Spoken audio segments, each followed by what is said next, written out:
Hello students, today we are going to learn socio-political and economic setup during the medieval period. Central administration. In central administration, the king was the head of the administration. He was the commander-in-chief of the army and head of the justice. His position was hereditary.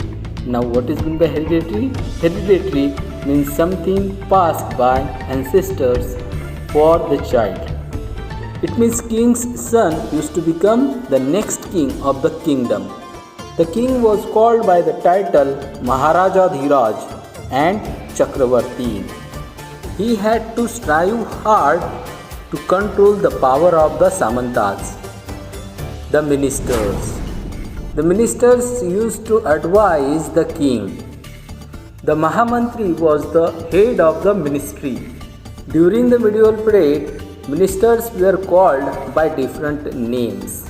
Like revenue minister was called as Akshapatalika. Foreign minister was called as Sandhi Vigrahika. The head guard of the royal palace was called as Mahapratihara. And the commander of army was called as Mahasenapati. The territory. The territory was divided into provinces and districts. Provinces were called as bhuktis and districts were called as mandalas or visayas.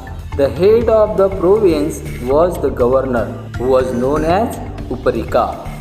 His duty was to collect revenue and maintain law and order with the help of the army. Vishapati was the head of the district. During the medieval period, the vassal chiefs were independent. Vassal is a person under the protection of a ruler to whom he owes tribute and military help. Tributes means gratitude for the king or the payment which they had to pay to the king.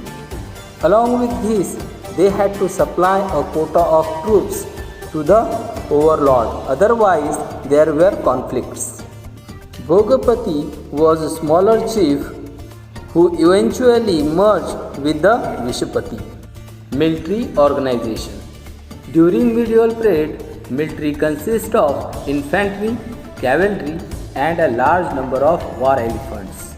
In this period, Palas had the largest number of war elephants, whereas the Gurjara Pratihara had the finest cavalry. Rashtrakutas had a large number of forts garrisoned by special troops. Garrisoned means a group of soldiers residing inside a fort in order to defend it. Village and town administration. The village was the basic unit of administration which was headed by the Gramapati, who was also the accountant. Along with him, village committees looked after local schools, roads, water tanks, temples and so on. In the town administration, law and order issues were addressed by the Kotwal. Along with him, town committees and the head of the trade guilds also took part in the administration. Social and economic life. During medieval period, caste system was overruled in the society. The Brahmanas and Rajputs, who called themselves as Kshatriyas, had the highest position in the society. The Vaishyas, who were the traders and merchants, took part in local administration. Now let us see economy. Agriculture was the main occupation of medieval period of India. Indian traders had trade relations with China, Southern Asia and the West. They used to export spices, textiles and precious stones in other countries and used to import horses, precious metals and stones. Merchants had formed guilds which was called as Shrenis. The chief of the guild was Shresthin and he occupied important posts in city administration. Agrahara or Brahmadeya. During this period, king used to give grants in the form of lands to the Brahmanas and the learned persons. By these grants, they could have right to collect the revenues from the given land. This grant was called as Agrahara or Brahmadeya. The Brahmanas had no further obligations to the king. They and their families could live comfortably on the revenue of the land. So this was the socio-political and economical condition during the medieval period. The Turkish invasions. The Turk ruler invaded many times on our country.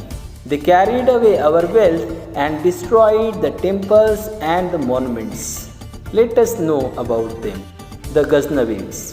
The Ghaznavids belongs to Ghazni, which is in present day called as Afghanistan. Mahmud of Ghazni was a Turkish conqueror who established his empire in Ghazni. He raided India 17 times between 1001 and 1027 CE at the places like Punjab, Mathura, Multan and Thaneshwar. His most daring raids were at Kannauj in 1018 CE and Somnath in 1025 CE. Mahmud was not interested to rule over India. He plundered India. Well, plundered means destroyed.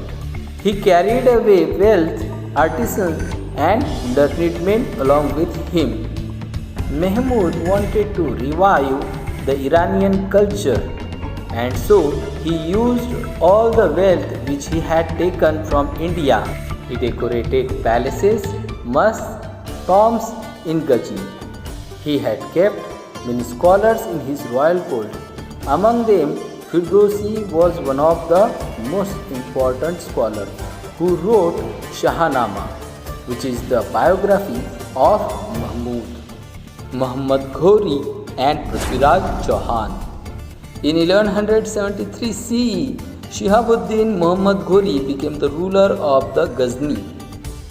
He conquered Multan and ruled to Delhi and Gangetic Valley and made Punjab his base. Around this time, Prithviraj Chauhan was the prominent ruler of Ajmer, who defeated the Chandelas and occupied Delhi. Both of these rulers, Muhammad Ghori and Prithviraj Chauhan, had desire to control on the Gangetic Valley and Punjab, and therefore there were two fights between them. The first battle of Train was occurred in 1191 CE and it was won by Prithviraj Chauhan, but unfortunately he was defeated in the second battle of Train in 1192 CE. By this war, Muhammad Ghori got control over Delhi, Bihar, Bengal and the Ganga Yamuna Doab. After the Battle of Train, Muhammad Ghori returned to the Ghazni by giving all the control of India in the hand of his slave Qutbuddin Aibak. So students, we will stop here. Rest of the things we will see in the next video.